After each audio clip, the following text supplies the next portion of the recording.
Range Rover Evoque 2011 to 2018. Hello everyone! Whatever engine or transmission you get to use Range Rover Evoque with, the paintwork will not upset you with its weakness. Chips appear only after several years of operation, and the body itself, despite the external lightness and airiness, is distinguished by outstanding strength and rigidity.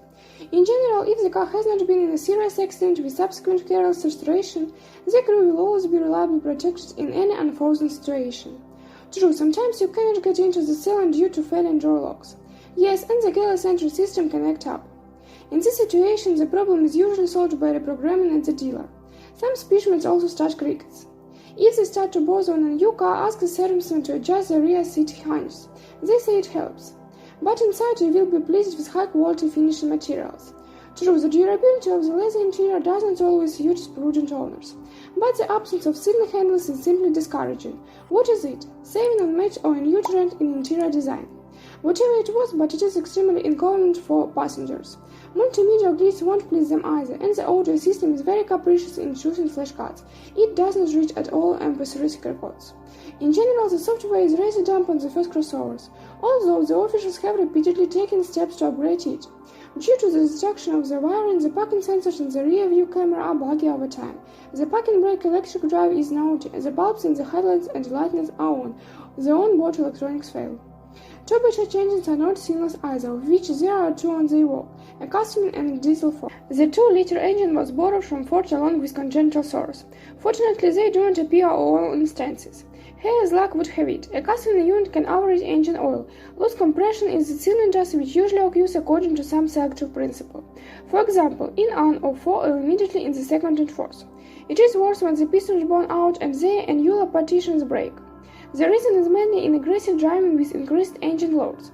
The company recognized this as a design defect and changed the motors under warranty. And since 2014 to 2015, the problem has already been completely resolved. But the turbine injection nozzles, oil pump, and the turbocharger itself are still at risk. The turbo diesel is generally reliable, although not without unpleasant nuances. His intercooler pipe bursts in silly frost, heat ups, warps, and cracks losing tightness. As the mechanics say, if the pipe has not burst yet, it will definitely burst in the near future. Some owners change it to a similar part from Kamaz. It fits in place with little or no modification, and besides it is made of softer and more elastic silicone, less susceptible to temperature change and overloads. On a 2.2-liter diesel engine, the exhaust gas return EGR valve, as well as the turbocharger with the turbine, may fail. Therefore, the engine should be filled with high-quality synthetic engine oil and serviced only at proven gas stations. There is also a high probability of failure of the injection nozzles. If this happens, don't rush to order new parts, but we have many specialized technical centers that offer modern ultrasonic cleaning technology in an oil bath for only 10,000 rubles. As a rule, even fairly clogged nozzles can be reviewed in this way. On the first cars by 100,000 kilometers, the rear crankshaft oil seal was leaking. In later versions, this defect has already been fixed. If the engine lost power and the car went into emergency mode, then most likely this is a consequence of the failure of the mechanism for changing the geometry of the turbine. Replacement is quite troublesome and costly. However, on the vast majority of the used Range Rover Evoques, these problems are rare, and the company is constantly making an adjustment to the design in order to increase the overall reliability of the crossover. But with gearboxes, everything is more or less smooth. The mechanical one is generally trouble-free, and the 6-speed automatic doesn't cause any special problems, although isolated cases of its failure still took place. As a rule, it was necessary to change the torque converter, the hydraulic wheel block, and the clutch package. Well, that is not often, and repairs are not expensive. After all, the automatic transmission is also borrowed from Ford. In order for the automatic transmission to live to old age, it is necessary to periodically update the transmission oil and together with the filter. In 2014, petrol modification received a modern 9-speed automatic. The unit has not yet accumulated detailed fault statistics. But on the first versions with such a box, the control unit was periodically refreshed due to the twitching of the car during acceleration. At the same time, the dealers changed the software several times until they achieved an adequate response of the automatic transmission to gas sections. There are no special problems in the all-wheel drive transmission.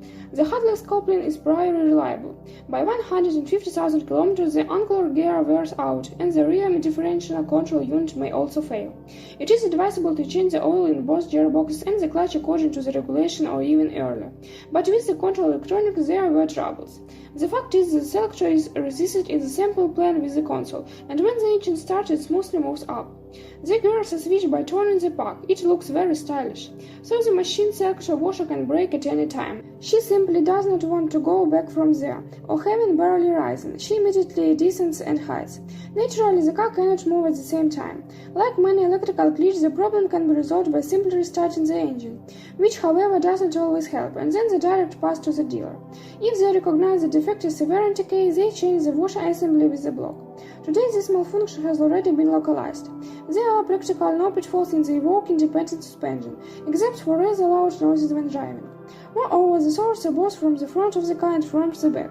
It seems to be a trifle, but not every owner of a premium crossover will tolerate such a musical accompaniment. The problem turned out to be a design flaw in some elements of the running gear, rubber bands and silent box of which made extra noise during operation. On restarted versions, these parts were replaced with modernized ones. By the way, hence the beaten prices for spare parts from dealers. Since, for example, the levers are not just aluminum and even come complete with ball bearings and silent box. But in the adaptive suspension, replacing the front strut will cost 3 times more. True, they have a pretty decent resource, about 100,000 kilometers.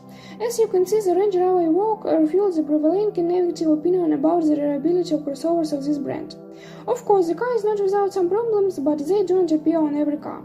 Some Evoque owners, even with high mileage, did not know any problems with the car at all. Yes, and when choosing a specific instance, you cannot not bother. After all, the gasoline and diesel versions are about the same in terms of reliability. If you have had such a model, share information about what and how it breaks in the comments.